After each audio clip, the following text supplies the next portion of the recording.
जनता का पैसा आदमी गवर्नमेंट के पास रखता और इन्हें प्राइवेटों को दे दो, कल ने पता चली कि सारे पैसे को ये लेके भाग जाएंगे। आदमी अपनी संपत्ति जो बुजुर्गों ने जोड़ी है उसे बेच के यदि हम अपना घर का खर्चा चलावें तो फिर काय की गवर्नमेंट रह गई। कुछ दिन में तो फिर सारी चीज़ें फिर पुलिस भी आउटसोर्सिंग में चली जाएगी, फौज भी आउटसोर्सिंग में चली जाएगी, फिर इस मंत्रालय को आउटसोर्सिंग में दे दो, फिर क्या जरूरत है इन मंत्रियों की। बड़ा दिक्कत होने वाला जनता को होगी। हम तो नौकरी कर लेंगे, चाहे प्राइवेट करे चाहे जो करे, लेकिन एग्जांपल यस बैंक है और उसको बचाने वाला हमारे ही एमडी गए थे, डीएमडी गए थे, स्टेट बैंक से भेजा गया था तब जाके वो बचे हैं। यस बैंक मतलब मार्च की बात बता रहा हूँ। पैसा बैंक में रखती है एक विश्वास के कारण, मेरा पैसा सुरक्षित है। प्राइवेट बैंक क्या आज पैसा जमा करेगी और भाग जाएगी। 80% जो डिफॉल्टिंग लोन है, जो एनपीए जिसको हम बोलते हैं, वो इन बड़े बड़े घरानों के पास में, पूंजीपतियों के पास में। इनको क्यों नहीं सरकार इनके नाम सार्वजनिक करती है? हम तो कहते सार्वजनिक करो, आप इनकी संपत्ति बेचिएगा, इनसे करिएगा। इनको फायदा पहुंचाने के लिए सब कुछ किया जा रहा है क्योंकि इन्हीं के हाथों में बेच दिया जाएगा। सरकार का ये जो कदम है, ये सरकार का मति जो है भ्रष्ट हो चुकी है। वो अपने जोश में अपना होश खो बैठे हैं और उन्हें ये समझ में ही नहीं आ रहा कि इसका क्या इफेक्ट होगा। काम पूरा ईमानदारी से कर रहे हैं, हर तरह से प्रॉफिट दे रहे हैं। जो भी बैंकों के ऊपर एनपीए है, बैड लोन है, वो बिकॉज ऑफ गवर्नमेंट पॉलिसीज है। बैंकों ने उसमें कोई घोटाला नहीं किया, बैंक एम्प्लॉय कुछ गड़बड़ नहीं कर रहे हैं। अभी तो अंगड़ाई है, आगे और लड़ाई है। तो अभी तो ये जंग जारी रहेगी, जब तक जारी रहेगी, जब तक गवर्नमेंट को हम बैकफुट पर नहीं ले आएंगे। नमस्कार, मैं प्रिया त्यागी और इस वक्त हम गाजियाबाद की नवयुग मार्केट में मौजूद हैं। जिस तरीके से जो बैंक कर्मी हैं वो 2 दिन से हड़ताल पर हैं और यहाँ पर हड़ताल दूसरे दिन लगातार जारी है। तो हम यहाँ पर बैंक कर्मियों से जानने की कोशिश करेंगे कि जिस तरीके से ये हड़ताल चल रही है उनका क्या कहना है। हड़ताल हमारी जिन मुद्दों पे है, बैंक बचाओ देश बचाओ, क्योंकि आज तक देश ने जो भी डेवलपमेंट किया है इन सरकारी बैंकों की वजह से ही किया है। हम जिस भी रास्ते पे चले हैं वो बहुत सही रास्ते थे। सरकारी बैंकों ने देश को हरित क्रांति दी, वाइट क्रांति दी, हर क्रांति दी है। गरीब लोगों को लोन दिया है, कर्जे दिए। हमने गाँवों से लोगों को लोन दे के ट्रैक्टर ट्राली किसान को उठाया है। आज गवर्नमेंट को ऐसी क्या जरूरत पड़ गई कि इनको प्राइवेट करना पड़ रहा है? सर, क्या लग रहा है आपको कि 2 दिन से आप लगातार हड़ताल कर रहे हैं, तो इसका कुछ निष्कर्ष निकला अभी तक? नहीं, निष्कर्ष नहीं निकलते, एक दिन में निष्कर्ष नहीं आते हैं। हमारी लड़ाई लंबी है। हाँ, हम देखिए, हमारा काम है हमारा काम करना। गवर्नमेंट क्या करती है ये उसका काम है। हम बिल्कुल अड़िग हैं। अभी 2 दिन की स्ट्राइक आई है, यूएफबीयू नेक्स्ट स्टेप तैयार कर रहा है। 4 दिन की स्ट्राइक आ रही है, फिर इंडेफिनिट स्ट्राइक। बैंक बंद कर दिए जाएंगे क्योंकि बैंक नहीं बचेंगे, देश नहीं बचेगा। इसमें गरीब जनता का पैसा है, बिल्कुल गरीब जनता का पैसा। यदि पूंजीपतियों के पास चला जाएगा, कौन गरीबों को लोन देगा? किसान आंदोलन था तो क्या असर हुआ आपने देखा है, उसी से तो हुआ। उनका तो काफी लंबा संघर्ष नहीं तो हमारा भी तो लंबा है। हमारा कैसे छोटा मान लिया आपने? अभी तो शुरू हुआ है। अभी हमारा अभी इसके बाद फिर स्ट्राइक आ रही है। क्या क्या इम्पैक्ट पड़ने वाला है? इसमें इम्पैक्ट जगाना है सोई गवर्नमेंट को, क्योंकि सरकार जो है वो तो कह रही है प्राइवेटाइजेशन से फायदा होगा, लोगों को एम्प्लॉयमेंट मिलेगा। सरकार क्या कह रही है? अभी तो वो सभी का फायदा कर रही है। कितना फायदा हो रहा है ये किसी को पता नहीं है ना। हम लोग कोई भी इंटरनेशनल मंच पे बोलते हैं, वो बैंकों की बड़ाई करते हैं कि हमने हिंदुस्तान में नोटबंदी कर दी, हम लोग 3 महीने सोए नहीं, उसका रिजल्ट हमें ये दे रहे हैं। फिर उसके बाद जीरो बैलेंस अकाउंट खोलने हमारे बैंकों में लाइन लगी हुई गरीब लोगों की। हम उनको बिल्कुल जो भी बैंकिंग सिखा रहे हैं, उन लोगों को अनपढ़ लोग हैं, उनको बैंकिंग सिखाना बड़ा मुश्किल काम है। आप सोच नहीं सकते कि अंदर आए अनपढ़ आदमी को कैसे हमें अटेंड करना होता है। उसे कुछ पता नहीं होता।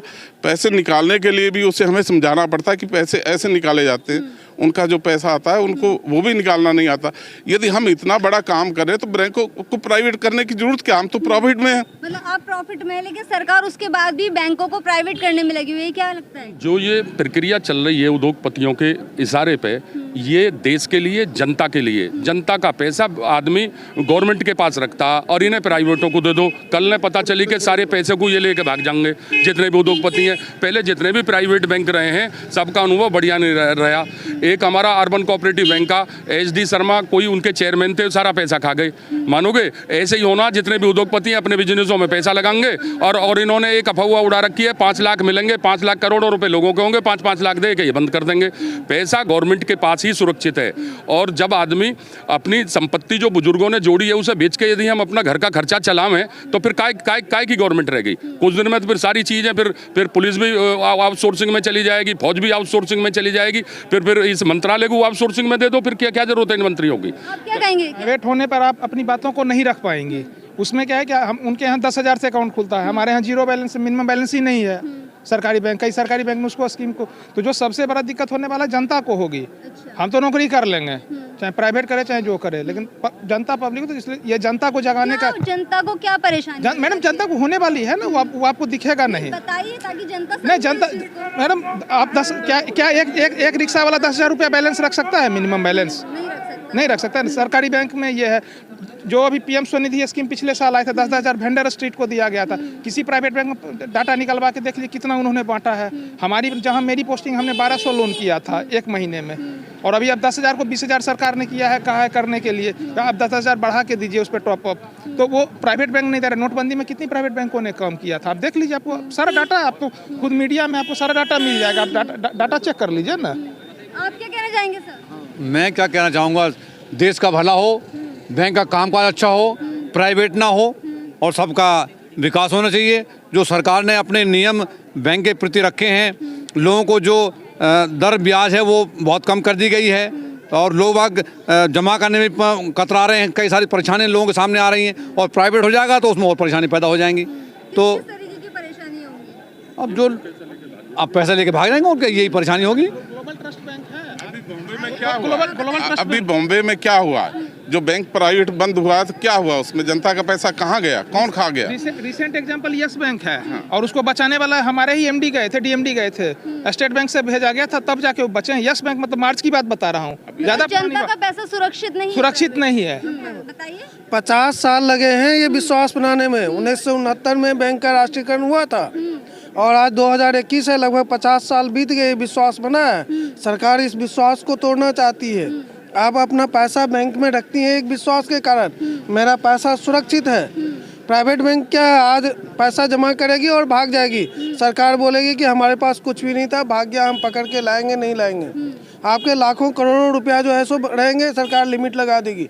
10,000 से ज़्यादा नहीं निकल सकते हैं, भले ही आप हॉस्पिटल में मर रहे हो। तो ये सब तो किसका नुकसान है सर?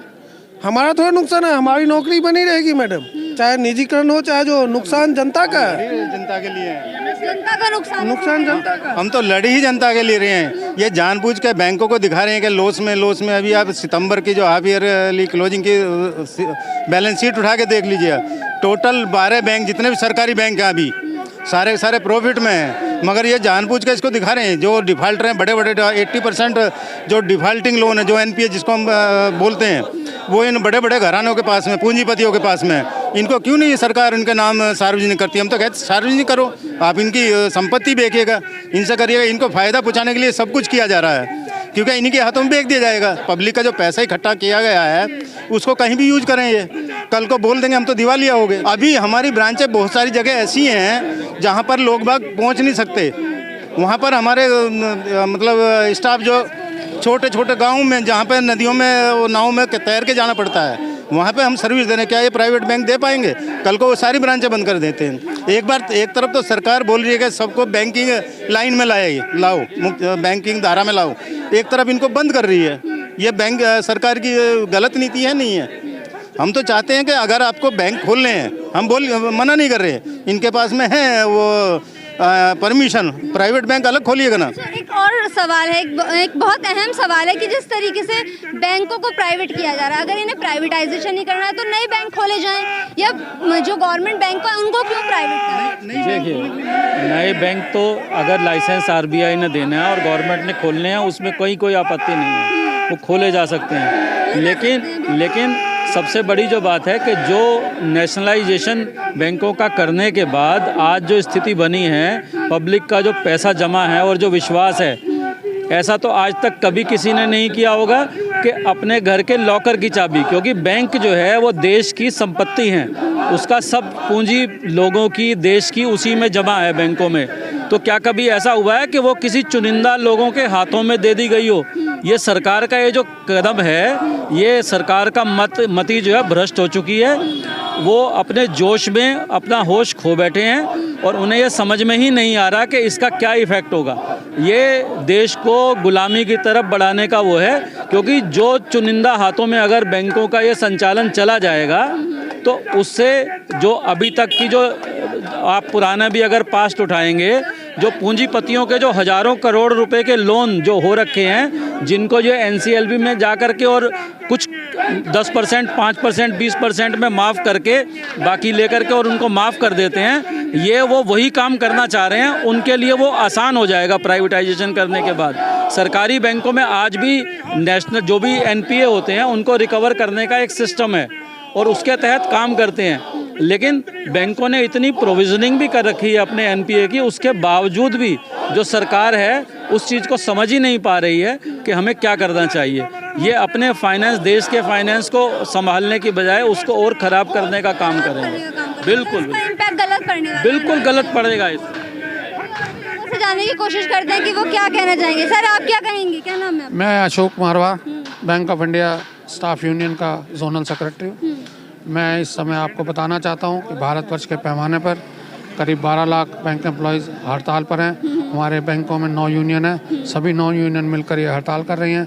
बैंक को प्राइवेटाइजेशन करने के लिए सरकार जो है वो उत्सुक है, लेकिन हम ये होने नहीं देंगे चाहे कुछ हो जाए। अभी अगर नहीं बात ना मानेगी तो 1 हफ्ते की हड़ताल होगी, उसके बाद फिर नहीं मानी तो फिर अनिश्चितकालीन हड़ताल होगी। अगर हुआ तो मैं पार्लियामेंट भी घेरेंगे। आपकी किससे बात हो रही है फिलहाल? किससे? सरकार रिकन्सिलेशन में परसों बात हुई थी CLC के यहाँ, लेकिन कोई सरकार का प्रतिनिधि नहीं आया, ना IBA का प्रतिनिधि आया, ना कोई आया नहीं। उम्मीद है कि इस पर एक्शन लिया जाएगा या नहीं लिया? अभी कुछ नहीं कह सकते। अगर उनके कान में जू रह गई तो एक्शन लेंगे। अगर अपनी जिद पे अड़े हुए हैं, अगर इनके जिद पूरी होने नहीं देंगे कुछ नहीं। और हम लोग नहीं मानते तो पहले 1 हफ्ते की हड़ताल होगी, उसके बाद अनिश्चितकालीन हड़ताल होगी। मतलब कंटिन्यू में आप करने वाले हैं? हाँ बिल्कुल करने वाले हैं, हम छोड़ने वाले नहीं हैं। ना ना। आप बात करेंगे। आपका क्या नाम है सर? मेरा वीरेंद्र चौधरी, मैं स्टेट बैंक से हूँ। हाँ, बताइए सर, क्या इम्पैक्ट पड़ने वाला है? देखिए, ये जो है ये आम आदमी का बैंक जो है सरकारी बैंक है। जो प्राइवेट बैंक है उसमें तो मिनिमम बैलेंस ही 10,000 रुपये मेंटेन करना पड़ता है, वो आम आदमी के लिए बहुत मुश्किल है। प्राइवेट बैंकों का जो निजीकरण करेंगे तो प्राइवेट बैंक में कन्वर्ट करने का क्या मतलब है? पहले ये प्राइवेट थे, इनको 1969 में इंदिरा गांधी सरकार ने सरकारी बैंक बनाया, इनको प्राइवेटाइजेशन खत्म करके नेशनलाइज किया। अभी ये सरकार उसको उल्टा कर रही है।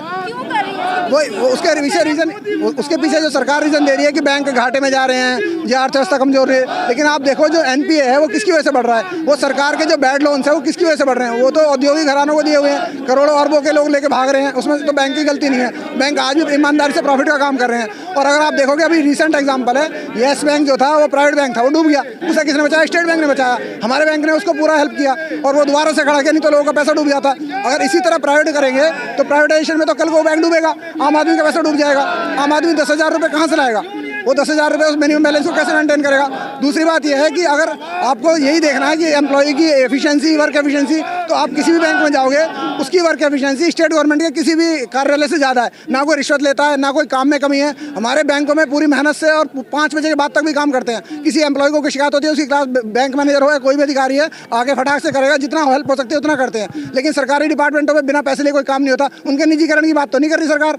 सरकार बात कर रही है बैंकों के निजीकरण की। बैंक तो अपना काम पूरा ईमानदारी से कर रहे हैं, हर तरह से प्रॉफिट दे रहे हैं। जो भी बैंकों के ऊपर NPA है, बैड लोन है, वो बिकॉज ऑफ गवर्नमेंट पॉलिसीज है। बैंकों ने उसमें कोई घोटाला नहीं किया। बैंक एम्प्लॉय कुछ गड़बड़ नहीं कर रहे हैं, कर रही है सरकार, कर रही है सरकार, जिम्मेदार है। उसमें बैंकों को निजीकरण का कोई गलत है, निजीकरण उसका करा जाए जो प्रॉफिट ना दे रहा हो, जो गलत काम कर रहा हो। ना बैंक गलत काम कर रहे हैं, ना बैंक निजीकरण के अगेंस्ट में ऐसा कुछ कर रहे हैं जिससे सरकार, जनता को नुकसान हो। और भी लोगों से जानने की कोशिश करें। क्या नाम है भैया? मेरा नाम राजकुमार है। क्या लगता है इन सब चीज़ों का? अब 2 दिन हो गए हैं, आगे क्या प्लान है? देखिए, अभी तो ये शुरुआत है और जैसे हम लोगों का नारा भी होता है कि अभी तो अंगड़ाई है, आगे और लड़ाई है।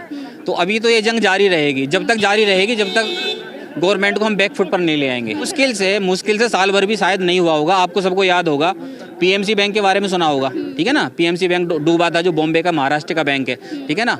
और पब्लिक का कितना हज़ारों करोड़ रुपए उसमें जमा था, ठीक है ना? जो ज़रूरतमंद थे, ठीक है। लोग, और ये कोविड काल भी था उस टाइम पे, कोविड के दौरान ये बैंक डूबा था। लोगों के पेशेंट पड़े हुए हैं, किसी का घर में बेटा पड़ा हुआ है, किसी का भाई पड़ा हुआ है हॉस्पिटल में, ठीक है। मतलब इतना पैसा होने के बावजूद भी, बैंक में अपना डिपॉजिट होने के बावजूद भी बंदा अपना ही पैसा टाइम पर नहीं निकाल पाए, ठीक है। लोगों ने धरना दिया, प्रदर्शन किए, उसके बावजूद भी तब जाकर सरकार जागी। उसके बावजूद आरबीआई ने 10,000 रुपये विड्रॉल करने का उसमें इजाज़त दी, वो भी मंथली बेसिस पर दी। तो इन सब चीज़ों से सीखना चाहिए, इन सब चीज़ों से पब्लिक को भी सीखना चाहिए, आम जनता तो प्रभावित होगी, लेकिन बैंकर्स को क्या नुकसान होने हैं इसके? मैम, बैंकर्स को सीधा नुकसान होना, सबसे बड़ी चीज़ तो ये कि अनएम्प्लॉयमेंट हो जाएगा, सबसे बड़ी चीज़ है। एक बात बताइए, जितने भी आज की डेट में हम लोग, मतलब इतनी पढ़ाई लिखाई करने के बाद लोग IBPS का एग्ज़ाम के थ्रू बैंकों में सेलेक्ट हुए हैं, ठीक है ना। एक बैंक का पैटर्न देख लो आप, मतलब as compare to other SSC वगैरह देख लो, रेलवे देख लो, उनसे अगर कंपैरिजन करोगे तो उससे टफ एग्जाम होता है, ठीक है। इतना सब प्री होता है, मेंस होता है, उसके बाद इंटरव्यू होता है, ठीक है। इतनी पढ़ाई करने के बाद हम बैंक्स में आए, ठीक है। पता चला आजकल क्या हो रहा है, आजकल हो रहा है कि जो आजकल के युवा नौजवान हैं बैंक की तैयारी कर रहे हैं, ठीक है। अभी उनके कानों में आवाज़ जा रही है निजीकरण की, ठीक है। मतलब उनको कितनी ठेस पहुँचेगी, उनकी करी कराई मेहनत। मतलब यहाँ तक कि ऐसा भी हो रहा है कि गवर्नमेंट की जो ये पॉलिसीज़ हैं निजीकरण की, और अब से पहले भी जो रही हैं मोदी गवर्नमेंट की खास तौर पर, पिछले 7 सालों में जो इन्होंने किया है ना, उससे युवा कोई खुश नहीं है, कोई युवा खुश नहीं है, क्योंकि अपने मन की बात तो ये करते हैं, कभी भी इन्होंने जनता के मन की बात नहीं करी। आज पब्लिक के विरोधी जो इनकी नीति हैं, उनका ये ढिंडोरा पीटते हैं, सिर्फ अपनी तारीफ करते हैं, अपने ही मुंह से अपनी तारीफ करते हैं। जो सच्चाई है, जनता के बीच जाओ, पिछले 7 सालों में इन्होंने एक भी प्रेस कॉन्फ्रेंस नहीं की है।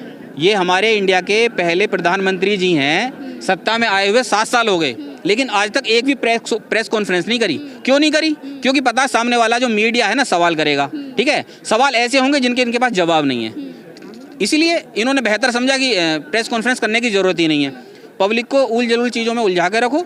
पूरे देश में इस तरीके से अब बैंकों का प्रदर्शन चल रहा है, और अब चुनाव भी है 5 राज्यों में, पॉलिटिकली आप लोग इन्वॉल्व नहीं है, लेकिन कहीं ना कहीं ये मुद्दा आता है, क्योंकि सरकार है, केंद्र सरकार भी है और राज्य सरकार भी, और केंद्र सरकार ही इस काम को कर रही है। तो इन सब चीज़ों का कितना इफेक्ट पड़ने वाला है, क्योंकि बैंक कर्मी भी कम नहीं है, बहुत ज़्यादा। देखिए, मैं पॉलिटिक में नहीं जाऊँगा, लेकिन एक बेसिक चीज़ मैं कहूँगा, ठीक है ना, क्योंकि वोट तो आप भी देते हैं। बिल्कुल नहीं, वो बात आपकी बिल्कुल ठीक है, वो आपकी बात। अगर मैं पॉलिटिकल जाऊंगा ना, तो हो सकता है कि कुछ लोगों को लगे कि भाई ये तो पॉलिटिकल बातें हो रही हैं सिर्फ, ठीक है, ये अपने मुद्दों पर बात नहीं हो रही। लेकिन सबसे बड़ी चीज़ है, इन्होंने अपने चुनाव में जीतने के लिए, जो कि उपचुनाव हुए, उसमें इनकी हार हो गई। उस हार को देखते हुए पेट्रोल के दाम, मैं अगर दिल्ली NCR की बात करूं, गाजियाबाद में 106 रुपये लीटर तक आ गए थे, ठीक है ना। धड़ाम से इन्होंने 12-14 रुपये गिरा दिए, ज़्यादा ही गिरा दिए, मेरे ख्याल से 95 के करीब है, ठीक है। तेल कंपनियां अब रेट नहीं बढ़ा रही क्या? पहले जब इनसे सवाल पूछे जाते थे, विपक्ष सवाल पूछता है इनसे संसद में, तो इनका जवाब होता है कि जो क्रूड ऑयल के रेट हैं वो बढ़ रहे हैं, हमारे हाथ में कुछ नहीं है, बढ़ेंगे तो हमें बढ़ाना पड़ेगा, ठीक है। लेकिन लगभग 3,000 करोड़ रुपए का रेवेन्यू इन्हें मिला इस कोविड काल के दौरान ही। किससे मिला है? पेट्रोल से और डीजल से मिला है, ठीक है। और इनके जो मिनिस्टर होते हैं, तो मिनिस्टर क्या जवाब देते हैं कि महंगाई इसलिए ज़रूरी है क्योंकि पब्लिक को वैक्सीन लग रहे हैं, फ्री वैक्सीन लग रहे हैं। अरे भैया, मैं तो ये कहता हूँ कि फ्री वैक्सीन को लगाते, 400-500 रुपये में वैक्सीन की कीमत है, अगर पब्लिक अपनी पॉकेट से खर्च करके भी लगाती ना, ठीक है, तो पब्लिक की इतनी जेब ढीली नहीं होती।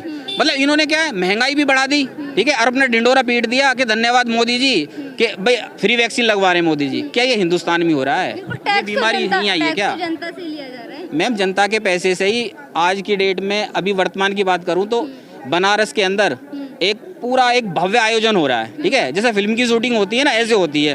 पुरानी हिस्ट्री उठा के देख लो। और आपके मीडिया कर्मी जो हैं, कुछ लोग हैं, कुछ नहीं, ज़्यादातर लोग कहूँगा मैं, ज़्यादातर लोग, मतलब जिनको गोदी मीडिया का नाम दिया गया है, ठीक है ना। कुछ न्यूज़ चैनल हैं जो सच्चाई दिखाते हैं, वरना मीडिया भी वो दिखाती है जो भाजपा सरकार चाहती है, ठीक है ना। उनके मन की बात जो होती है वही दिखाती है हमेशा। आज देख लो आप क्या कवरेज होगा। इतने बैंकर्स रोड पर हैं, अपना गला फाड़ रहे हैं, हज़ारों करोड़ रुपए की सैलरी कटाएंगे हम लोग आज, ठीक है। 10 लाख कर्मचारी, अगर मैं एक एम्प्लॉय की बात करूं तो औसतन 3 से 4 हज़ार रुपये कटवा रहा है एम्प्लॉय पर डे के हिसाब से। 2 दिन के हिसाब से आप कैलकुलेशन कर लो, हज़ारों करोड़ रुपए का नुकसान, ठीक है। आज हम लोग यहाँ सड़क पर आए हुए हैं, किसके लिए आए? हम सिर्फ अपने लिए नहीं आए, पब्लिक के लिए आए, आपके लिए आए। ये जितनी भी देश की जनता है, गरीब जनता है, स्टूडेंट है। मैं कहता हूँ अगर निजीकरण इतना अच्छा है, अभी 4 बजे तक का टाइम है ना, प्राइवेट बैंकों में जाइए, ठीक है, PM स्वनिधि का लोन करवाइए, 4 बजे तक का टाइम है आपके पास। मैं कहता हूँ किसानों से आह्वान करता हूँ SKCC करवाइए, जितने भी बीजेपी के लोकल लीडर करवाइए ना, अगर इनमें ताकत है, जितनी भी गवर्नमेंट की स्कीमें करवाइए, APY करवाइए, ठीक है, PMJBY करवाइए, जनधन के खाते खुलवाइए, जितनी भी गवर्नमेंट स्कीम PSUs के कंधे पर चलती हैं, जो हमारे बैंकर्स के कंधे पर चलती हैं, एक भी करा के दिखा दो ना मुझे, तब मैं मानूंगा निजीकरण बहुत जरूरी है, ठीक है ना। पब्लिक की भी बुद्धि बांध रखी है, ठीक है ना, क्योंकि बस इनको तो करना ही ये है कि अपने ही राग अला अपने मुद्दे पे कभी बात नहीं करनी। कहीं ये चीज दिखाने की कोशिश करते हैं कि जो प्राइवेट बैंक है वो बहुत अच्छी सर्विस देते हैं, लेकिन जो जीरो बैलेंस है वो खोलते हैं प्राइवेट बैंक नहीं कौन सा बोलते हैं? अरे सरकार की सुविधा है वो देते हैं। कोई private bank zero balance account नहीं खोलता है। इवन मेरी वाइफ का ICICI बैंक में अकाउंट है, ठीक है, बैलेंस 10,000 से डाउन चला गया, उनको मेल आ गई, मिनिमम बैलेंस चार्ज कट गए, 237 रुपये काट दिए गए, ठीक है ना, ठीक है। मेरे बैंक में आइए, मतलब जो गरीब नहीं है उनके भी मैं जीरो बैलेंस पे अकाउंट खोलता हूँ। अच्छा ये बताइए, ऐसा कोई क्राइटेरिया नहीं है कि गरीबों के ही जीरो बैलेंस पे अकाउंट खुलेंगे, ठीक है ना। जो एलिजिबल हैं, जिनकी इनकम इतनी नहीं है जो अफोर्ड कर सकें, हम उनके भी। और अगर जीरो बैलेंस की भी बात नहीं करें, अगर मिनिमम बैलेंस की बात करें तो 500 रुपये में अकाउंट खुलता है, किसी भी सरकारी बैंक में आप चले जाओ, सारी फैसिलिटी आपको मिलेंगी, डेबिट कार्ड, क्रेडिट कार्ड, ठीक है ना, डेबिट कार्ड इंटरनेशनल आपको डेबिट कार्ड मिलेगा, वो सारी फैसिलिटी मिलेंगी जो प्राइवेट बैंक 10,000 रुपये के अकाउंट में, 15,000 रुपये के अकाउंट में देता है। प्राइवेट हो जाएंगे तो उससे कहीं ना कहीं जो आम जनता है उनको कहीं ना कहीं नुकसान देखने मैम, कहीं ना कहीं ना सारा ही नुकसान होगा, सारा ही नुकसान होगा, ठीक है ना। आप भी अपने एम्प्लॉयमेंट के लिए यहाँ पे है ना, हमारे बीच में आए हैं, ठीक है ना। प्राइवेट होने के बाद एक बात बताइए, एक प्राइवेटाइजेशन का सबसे बड़ा एग्जांपल देता हूँ, जियो है मार्केट में आई थिंक, अगर मैं गलत नहीं हूँ, 2015 में जियो ने मार्केट में कदम रखा, फ्री जियो के सिम बंटवाए, सब में अल्लाह का फ्री जियो के सिम बंट रहे हैं, ठीक है ना, 4G लॉन्च हो रहा है। पब्लिक ने मतलब वही है ना, फ्री की चीज़ तो बांटी, हर कोई सोचता है चलो बट रही तो ले लो भैया, अगर गवर्नमेंट कोई चीज़ पल्ले में ले लो, कहते हैं ना तेल अगर गवर्नमेंट दे रहे पल्ले में ले लो, निचड़ के थोड़ा तो निकलेगा, कुछ तो बूंद आएंगी, वही हाल हुआ। आज हम लोगों की जियो ने इतनी आदत ख़राब कर दी है कि घर में आटा ना हो लेकिन मोबाइल डाटा होना चाहिए, ठीक है, ये सच बात है, ये बिल्कुल फैक्ट है। और आज देख लो 1 दिसंबर से 21% रेट बढ़ा दिए, पहले फ्री में चला, ठीक है, फिर 149 रुपये में 28 दिन चला, फिर 250 रुपये हो गया, 250 से 400 रुपये हो गया, 399 रुपये, कहते तो हैं मैम 666 रुपये में 28, अब 666 रुपये 84 डेज का रिचार्ज हो रहा है। कहते हैं कि एंड्रॉइड फोन है आपके हाथ में तो आप गरीब नहीं है। मैम एक बात बताएं, एंड्रॉइड फोन ये गवर्नमेंट ने दिलाया है क्या? ये आपके पास फोन है, गवर्नमेंट ने दिलाया है, आपने अपनी गाड़ी कमाई से खरीदा ना, जो आप सुबह से शाम तक यहाँ पे मेहनत कर रही हैं, उसी से पैसा ये खरीदा गया ना, मोबाइल खरीदा गया है। तो इनको सिर्फ अपनी तारीफ ही करनी है। कहते हैं खाने के लिए नहीं, अगर नहीं है आपके पास पैसा तो आप कीपैड फोन रखिए, इस तरीके की बातें जब सामने आती हैं तो कैसे? मैम एक बात बताइए, आज का युवा कीपैड फोन यूज करेगा या जो टेक्नोलॉजी चल रही है, जो आज का जमाना जो जिंदगी जी रहा है, उस तरफ डिजिटल इंडिया की बात करते हैं। बिल्कुल बिल्कुल, तो यही सब चीज़ें हैं। ये तो अपनी जो इन्होंने अब मनगढ़ंत स्कीम बना रखी है ना, मतलब उसको ज़मीन पर तो उतरने ही नहीं देते, ठीक है, इनको सिर्फ अपनी पीठ थपथपानी है। ये विरासत को बेचने निकले। फॉर एग्जांपल एक ताजमहल बन गया जी, ठीक है, बना दिया, जिसने बनाया जो पुरानी हिस्ट्री है, विरासत है, ठीक है, वो हमें इनकम भी दे रहा है, ठीक है, लेकिन ये क्या, ये जस्ट लाइक ऐसे कह रहे हैं आज ताजमहल को बेच दो भाई, ठीक है ना, क्या मतलब है? मतलब इन्होंने इतनी अच्छी अच्छी जो महारत्न कंपनियां हमारी, BPCL को बेच रहे हैं, ठीक है जी, कोल इंडिया को बेच रहे हैं ये, ठीक है, BHEL को बेच रहे हैं ये, ठीक है। प्राइवेट सेक्टर की जो हमारी महारत्न कंपनियां हैं वो हमेशा प्रॉफिट में रहती थी, मोदी सरकार के आते सारी घाटे में चली गई क्या? BSNL को मर्ज कर दिया MTNL में, ठीक है, मतलब उनको उठने के लिए उनको फंड नहीं देंगे, जो सरकारी कंपनियां उनको फंड नहीं देंगे, इनके जो यार दोस्त हैं ना, जो इनके निजी दोस्त हैं, उनको बढ़ावा दिया जा रहा है, यही तो हो रहा है। ये आजकल आपकी मोबाइल जो भी क्या कहते हैं उसको, टेलीकॉम सेक्टर में मैं कहता हूँ कि कम से कम 15-20 कंपनियाँ थी, अब से 6-7 साल पहले चले जाओ, 15-20 कंपनियाँ थी, ठीक है। जियो ने सबकी हालत ख़राब कर दी, सब दिवालिया हो गई, सारी बेच के चली गई, ठीक है। अभी कुछ ही दिन पहले की बात है, वोडाफोन आइडिया दोनों अलग अलग कंपनियाँ थी, इतना कर्जा ले लिया कंपनियों ने, सर्वाइव नहीं कर पा रही जियो के सामने। क्यों नहीं कर पा रही? जियो के पास अपना पैसा आ रहा है क्या? जियो को मिल रही है फंडिंग, भाजपा की फंडिंग मिल रही है, ठीक है, जियो को सीधे ये फैक्ट है। ऐसा नहीं है कि मेरी कोई पर्सनल इंटेंशन है, मेरी पर्सनल कोई दुश्मनी नहीं है बीजेपी से, लेकिन ये सच्चाई है। आंकड़ों में जाओगे आप, गूगल करोगे, आपको सारी चीज़ें मिलेंगी, सारा डाटा मिलेगा, मुझे समझाने की जरूरत नहीं है, आप बहुत समझदार है। फाइनली कब तक चलने वाला है ये? अभी फिलहाल आज तक की स्ट्राइक है, ठीक है। अगर मोदी सरकार की अगर अभी भी आंखें नहीं खुलती हैं, अगर वो नींद से अभी भी नहीं जगती है, तो आगे की मीटिंग रखी जाएगी और अनिश्चितकालीन हड़ताल होगी, बिल्कुल होगी। 2 दिन की स्ट्राइक करके नहीं, हम चुप बैठने वाले नहीं हैं। देखिए आप भी गवर्नमेंट एम्प्लॉय हैं, तो गवर्नमेंट एम्प्लॉय की सैलरी गवर्नमेंट के हाथ में ही होती है। मैम गवर्नमेंट के हाथ में तो होती है, लेकिन ये तो पुराना इतिहास रहा है। अपनी मांगे बनवाने के लिए बैंकर्स हमेशा रोड पर आए हैं। अगर नहीं आएंगे तो ये इतनी आसानी से हमारी मांगों को मानने वाले नहीं है, ठीक है ना। जो कि बिल्कुल जो कि नाजायज़ है, जो मतलब ये सब कर रहे हैं ना, निजीकरण मतलब पब्लिक के हित में किसी भी एंगल से नहीं है, किसी भी एंगल से पब्लिक के हित में नहीं है। बस यही मैं कहना चाहता हूँ। और पब्लिक का भी हमें फुल सपोर्ट चाहिए, आप लोगों का, आपकी फैमिली वालों का, इस जितने भी आसपास के लोग हैं जो भी बैंकर्स प्रोटेस्ट कर रहे हैं उसमें शामिल हों और अपनी बात रखें और इनको अपना पूरा 100% योगदान दें। यही मेरा कहना।